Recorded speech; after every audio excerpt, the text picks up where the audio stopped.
number 12 from the Buffalo Bills. My name is Jim Kelly. I'm a husband, a father. And he didn't hesitate. That's why he's #1 quarterback in the league. A Hall of Fame quarterback,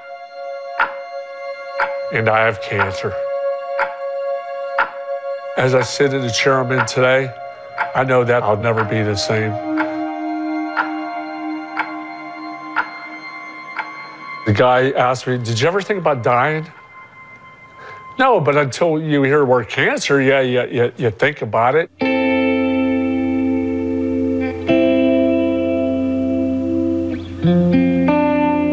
In early June of 2013, I knew something wasn't right. He was having a lot of trouble orally with his teeth.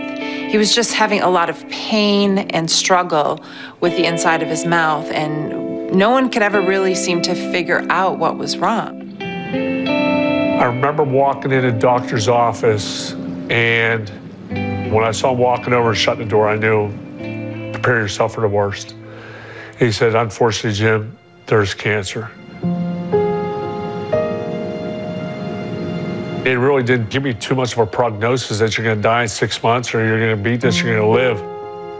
I really didn't know what to do, didn't know where to turn.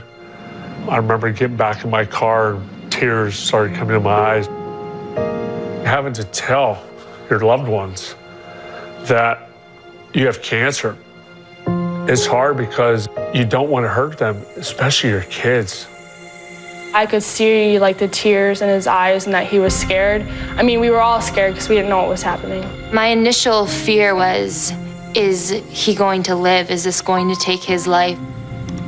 So this is our treatment planning CAT scan here. And then the other image is the brain MRI.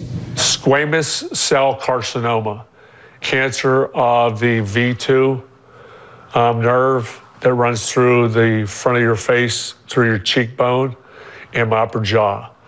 My upper jaw, pretty much on my whole left side, has been removed, all the way up through my nasal cavity. After Jim had his surgery, we were so encouraged and hopeful because the doctor was like, we got it all. And in my mind, when he said that, that meant that the cancer is gone.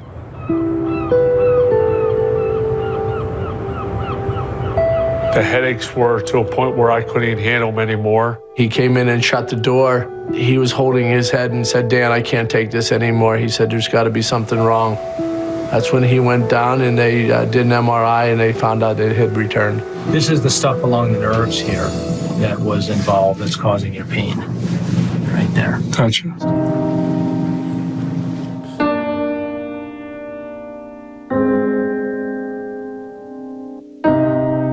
As you start going through things and as you start going through surgeries and the reoccurrence of the cancer, you start having small doubts like, where's this going? Is it going to get worse? Yeah, you think about, am I going to die? There were definitely moments where I felt that this was probably going to be it. And that was really hard.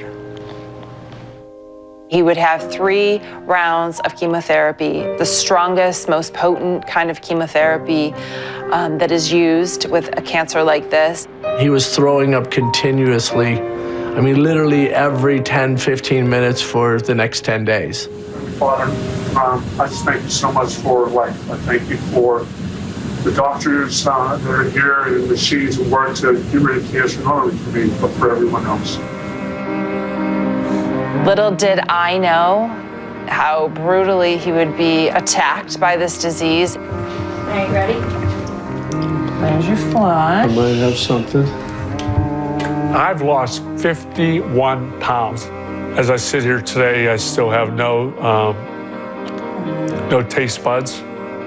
I have no saliva, which is probably the worst of all of it. And I have numbness completely on the left side of my face. The roller coaster I've been going through with cancer has just pretty much been my life. The phrase that my family lives by is the word Kelly Tough. Going to all those Super Bowls. No good. Wide right. You lose and you do it 4 years in a row. And then my son was born, the excitement again, you're at the top of the mountain. And then 4 months later, he's diagnosed with a fatal disease. Then there's my only son, Hunter, born on February 14th, Valentine's Day, my birthday, the son I've always wanted. But within 4 months, my son was diagnosed with a fatal disease called Krabbe leukodystrophy. It has been written throughout my career that toughness is my trademark. Well, the toughest person I've ever met in my life is my hero, my soldier, my son, Hunter. I love you, buddy. Shortly after that, my son passing away. I don't complain and I don't cry about different things because I saw what my son went through.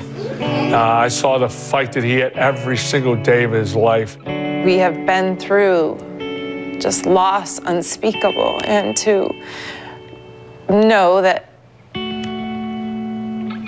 Aaron and Cameron might not have their dad, to walk them down the aisle, and it's just, it's awful.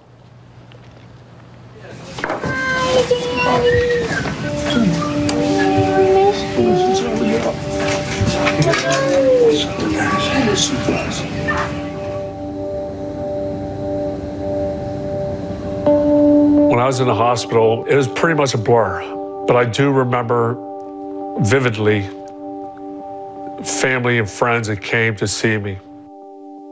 That's what kept me going. The prayers, the cards, the well wishes. We have piles and piles of just letters and posters saying we're praying for Jim Kelly.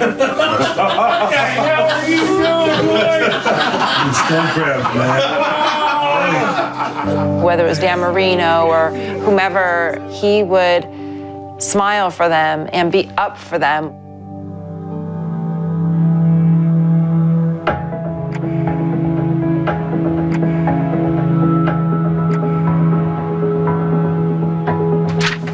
Here we go!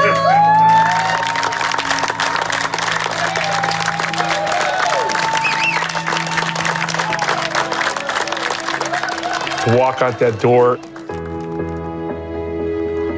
it was amazing. I know I could not have done this without family and friends, and you guys have been there from day one. Thank you.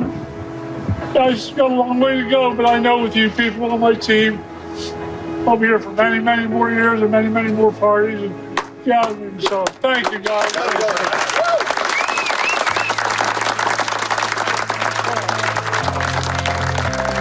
That was something I desperately needed. I needed that uplifting, knowing that I just went through the last one. It was really cool to see him smile because everybody was cheering him on and I was right there beside him. Never in a million years I thought that I would be seeing people that I'd never met in my life that had Kelly Tough t-shirts made up. Yeah, it's so good to see you. Thank you very much. And your wife too? Oh my. Yeah, she's behind the camera. Just watching him and being with him and taking care of him have truly taught me what it means to be Kelly Tough.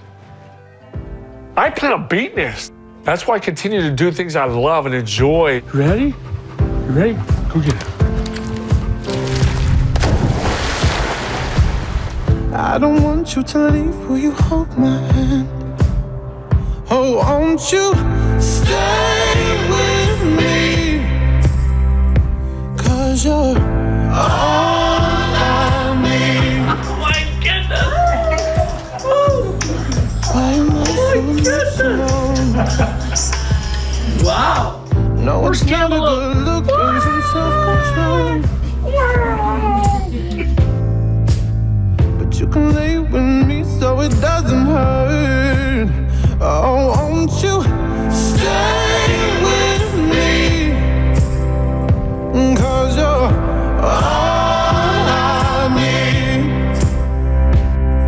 You know, when you talk about cancer, people always talk about stage 4, stage 3. Nobody ever told me, and I wasn't going to ask. I don't want to know, don't really care to know. I just take it day by day, knowing that down the road, there's only one person that knows the outcome, that's the good Lord. I don't want him to die. I don't want him to die. I want him to stay here, I want him to live. My fear is that I don't know what tomorrow holds, and that today could be the last day or tomorrow could be. My biggest fear is the unknown. People always talk about bucket list. My biggest bucket list is walk my 2 daughters down the aisle. And that's something that I'm going to strive to do if I have to crawl there.